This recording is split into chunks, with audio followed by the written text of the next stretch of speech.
All right, so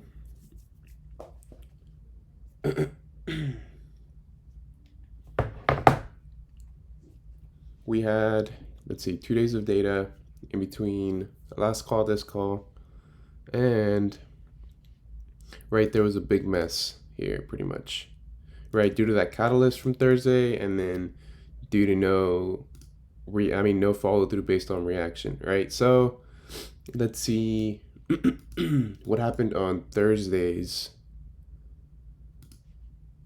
overlap.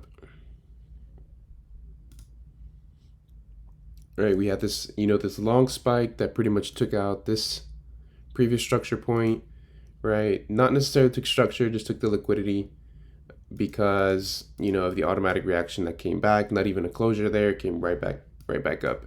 And it seemed like that's really what was going to be the catalyst to, begin the pullback, right? But remember, like we always discuss, right? Even if we get POI reactions, does not mean we'll get the follow through. And that's exactly what happened here. Right? That was a 50% there.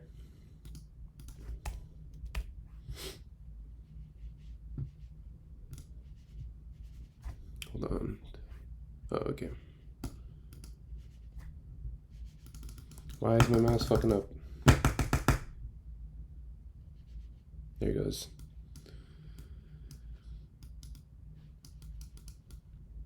All right, so we got that reaction here. All right, but notice that the initial structure point did not break, which is here, right? That is the structure point. Not to mention there's potentially an SC inside of here, right? So playing based off the reference of this either being an SC, we're going to reject, or basing this as a point of liquidity would have been the target. But that target never met, right? So that bias is automatically killed off as soon as we see that intraday continuation. Right, so as you can see here, we got the reaction, right? Took out a intraday structure point, but then take out a major structure point here. And I say that's a major structure point because this was the beginning that, started this solidified low that is now, right? So as you can see here, let's see,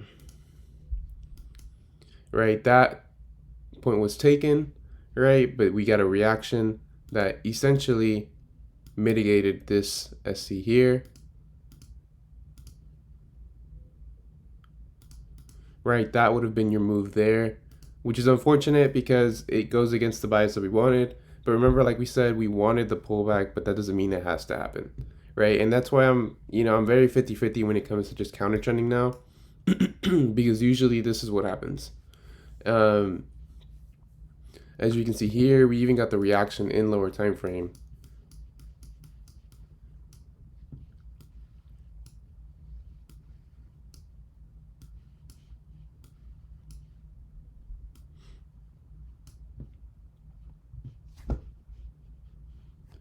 All right, man, what is wrong with my mouse? All right. Right, we got the solidified low here to lead to that high, right? We then create another higher low. That's a mitigated move here, right? That created the reaction, right? But we now have an unwillingness to continue lower. Sorry, and which that caused the reaction from that potential wick here, right? That now shows a potential structure break, right? Now, when we're looking at this M1 structure, this was the final low that created the high. That now makes a 95 to almost probably like a 95% retracement, right? So now you can easily try to reference this here, because if we break this POI here, right, then the structure is then broken to the upside, and that would happen, right? So that pretty much creates a high probability trade with minimizing your risk, and you literally only have one attempt at it, meaning that you don't put yourself at too much risk. All right, so that then led to the structure break here and here, and even if you wanted, you could have gone for another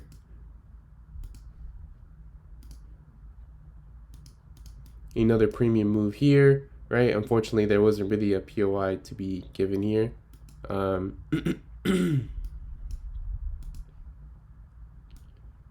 Yeah, You see, I would have probably waited for this inefficiency fill after that structure break, but unfortunately that didn't happen. And either way, this is already at 12 p.m. So that's 2 hours beyond my PO, my potential, point of entry. And from there, we just see this start to melt. And that pretty much kills off the bias because now we have what's today's date? Today's the 30th or 31st? 29th. Right, so is Monday, let's see, is Monday the 31st? It should be, right? Yeah, so Monday's the 31st, meaning that's when we get our monthly closure. And now that we're looking at this now, that monthly closure does not look pretty. Because this can now easily continue from the monthly bias to a more fitting monthly POI, which is now here. Right, because we've shown signs of that we want to pull back, but there has been no follow through with the reactions, right? So until we break any type of structure point, this will now be a reference to me, right? If any structure point here does not break or even give a sign of bullishness, this is pretty irrelevant to me. Does that make sense?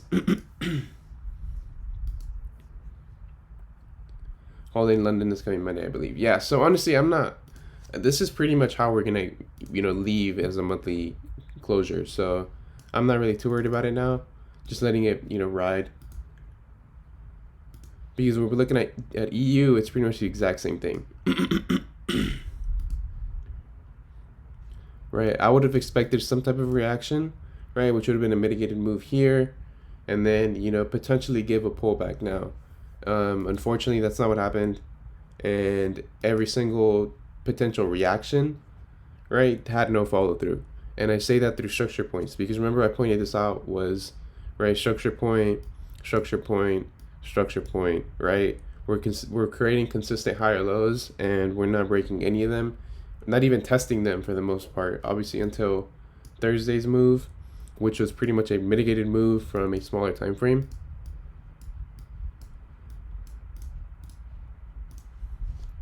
Right, so pretty much the pillar here that we have to pretty much overcome in order to successfully, continue lower was not defeating, but obviously taking out this point of reference here that was mitigated in the open. So now the only possibility was either a 50% inside of here or just another candle inside of there, right? Which is, I'm pretty sure it was a 10-minute.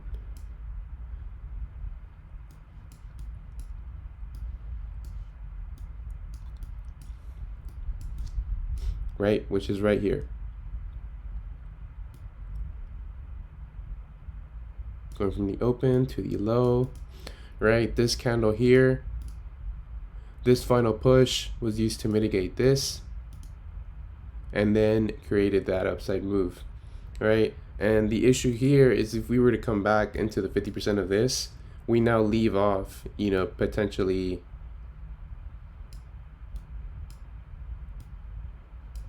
relative equal lows. So that's now a potential target, right? Obviously that won't matter unless, the structure shifts to the downside, but that's just something to note, right? Oops.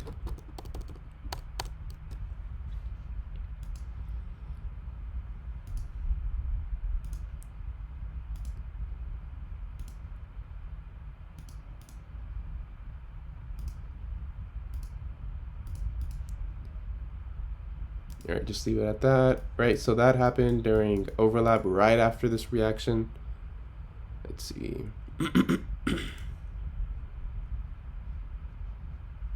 Yeah, happened right after the bullish reaction here. So this is that 6 a.m. move that Juan was talking about, right? And that hit target here, right? And I didn't really see it from that perspective of the buy here, right? Even though it was overall just sloppy just due to the news session. Looking at this range here,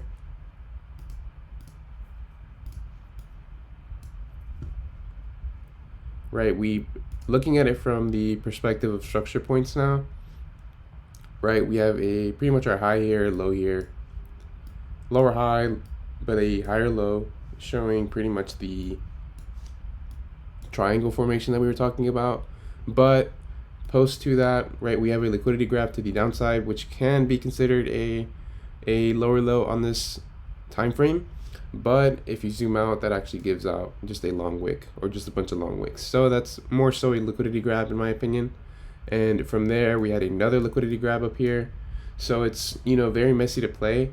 So even if we wanted to play this, right, it's honestly high risk, but it obviously paid off, right? And overall, the pretty much reasoning that can support that entire bias is the fact that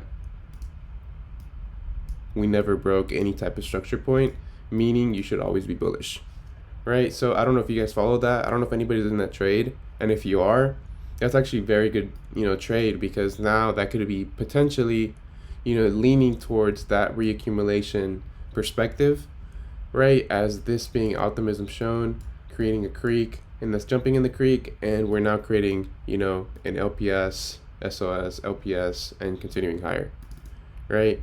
But the only way that'll occur, I mean, the only way that'll hold is definitely if we now don't break any type of intraday lows here, right? Because this was the pretty much the low that created that new structural high.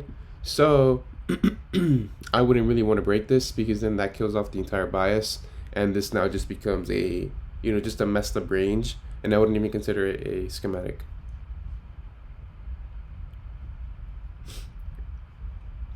Right, because overall this is looking, you know, honestly it's not messy, but it isn't the cleanest either, right? Especially for the past week or two, and that's pretty much been the issue now.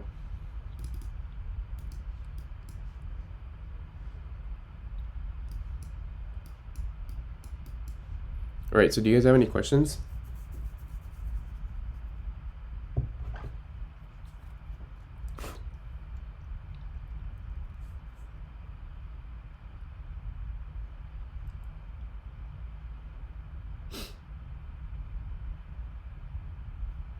Let's see. Anybody have any questions? Anybody that want to discuss?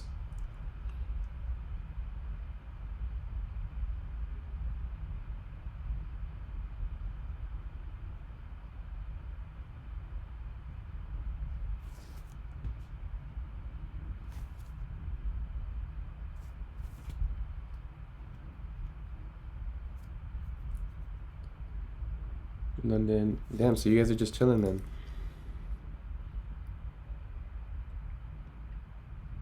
Yeah, I'm gonna start on some journals right after this call, so hopefully I don't get too behind on that.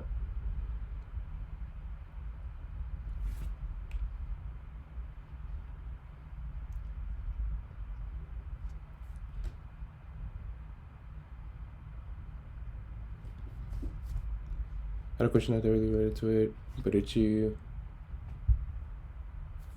doing a live trade session? Nah, bro, not really. Don't really care to do that. One, it's not what you signed up for, and two, I'm not really gonna put myself in more pressure to accommodate whatever needs you have like that, right? You get what you paid for at the end of the day.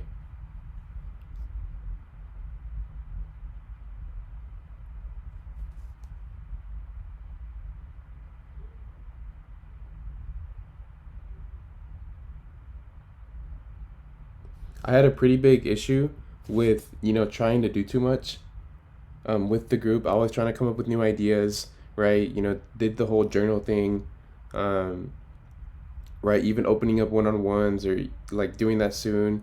Like, you know, I'm always trying to think of ideas to do more, but I also have to understand that I can't stress myself out to accommodate, you know, particular members, or not. That's not even towards you, but I'm speaking in pretty much in from that perspective, right? I'm not trying to entertain certain members, right, just so that they can feel that like this is worth it. At the end of the day, you guys know what you signed up for, and I don't want to stress myself out to pretty much do the most, if that makes sense. Because that's pretty much what led to demotivate me back in like November. Like, I got super burnt out. I even took a month break from everything, right? Just because I was trying to do too much, I was focused too much. And at the end of the day, you're not going to enjoy this. I mean, you're not going to find success in this if you don't enjoy it. And that goes for pretty much everything.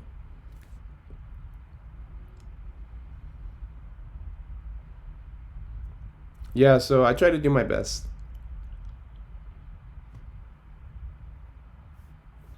I'm just not about to stress myself out for anything or anyone.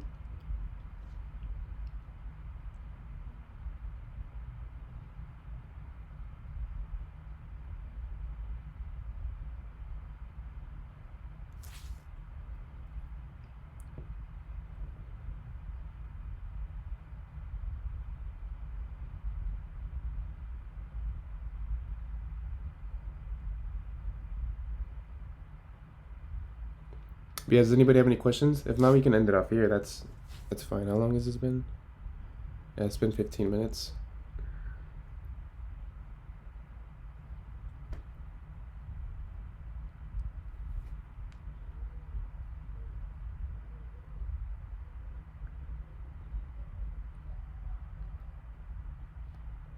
Yeah, hopefully you guys don't hear the background right now. Let's see. But yeah, I've also been getting messages from people that don't really talk a lot, and I mean, honestly, that puts me in a good mood, because it actually shows that there's people that aren't just wasting their time in here, and it's good to see. It's good to see progress. Like I have a couple of guys doing FTMO. Honestly, I'm still not a fan of it, and I probably won't ever be. But you know, it's definitely a good route for certain people.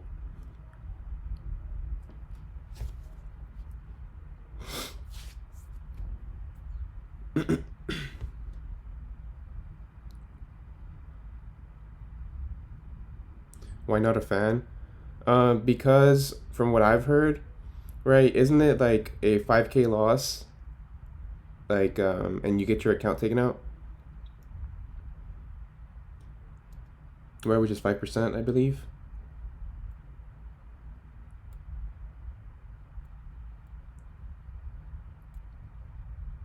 10% loss. That's, I mean, nah, bro, it's not 10K. I swear it was 5K. Yeah, 5K. Yeah, 5K in a day. Okay, yeah. So what happens if you grow? Let's say you grow your account 500% in the course of like 3 to 4 months, or 4 to 6 months, right? Now 5K is 1%, right? So what happens if you lose that 1% trade and you now lose your account, even though you've made so much progress, right? You're gonna get paid out for that 400K profit, but there's no longevity to it. Meaning your risk profile is gonna essentially stay the same, right? And it creates linear growth, not exponential growth, or not curved growth.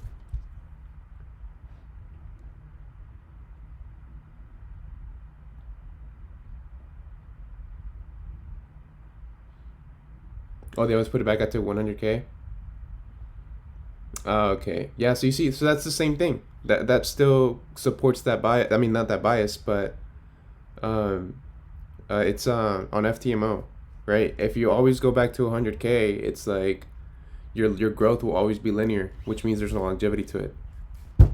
There could be, because obviously there's a lot of bread in that, and you can easily have like a 30% month and get 10K off of that.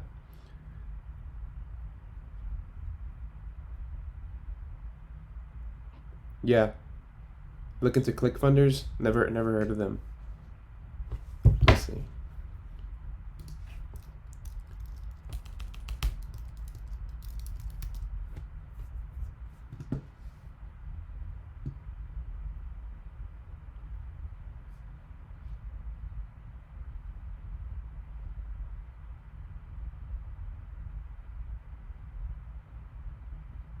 Yeah, use it as a tool. Yeah, it's a good stepping stone, which is why I said it's a good path for certain people.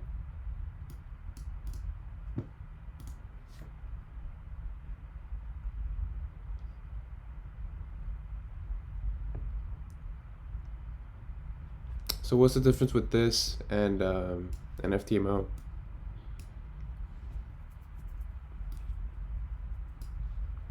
Oh, less rules.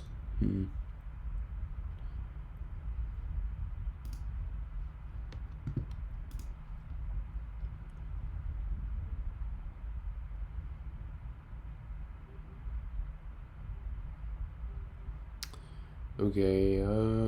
So 30K, is that a 1 to 10 leverage?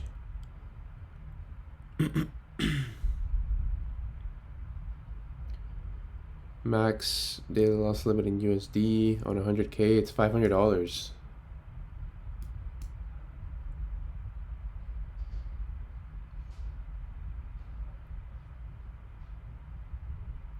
Yeah, I'll prefer growing my $1,000 account instead. Yeah, there's longevity to it, bro. And at the end of the day, it's like it's perspective. That's all it is. It's perspective at the end of the day, and it really just depends on what route you want to take. You want to take that slow route and grow your own money. That's cool. You want to take the funded route and try to see, try to get success there. Cool.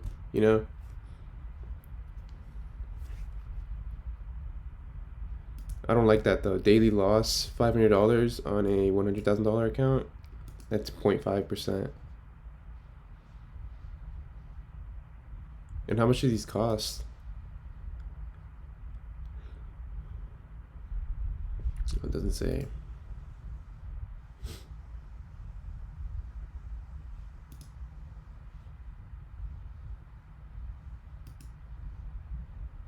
Yeah, it doesn't say. I don't want to do that application. And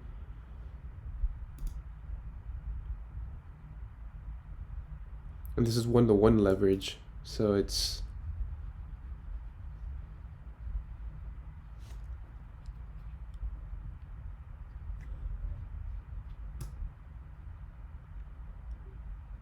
yeah, I'm not, I mean, maybe I'm reading this wrong, but I'm not really, I don't even think this is better than FTMO. If you have a 1-to-1 leverage here, or you have a 10-to-1 leverage here, it's like, it's not really much of a difference. Right, because obviously you're gonna be, you're gonna get a margin call so much sooner.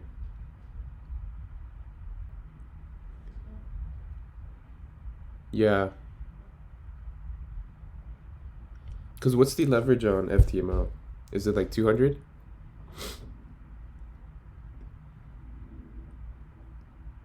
Yeah, 1-to-100. Yeah. Kind of what regulated brokers are. Like regulated US brokers like ON and stuff. Should be 1-to-50. But yeah, do you guys have any questions?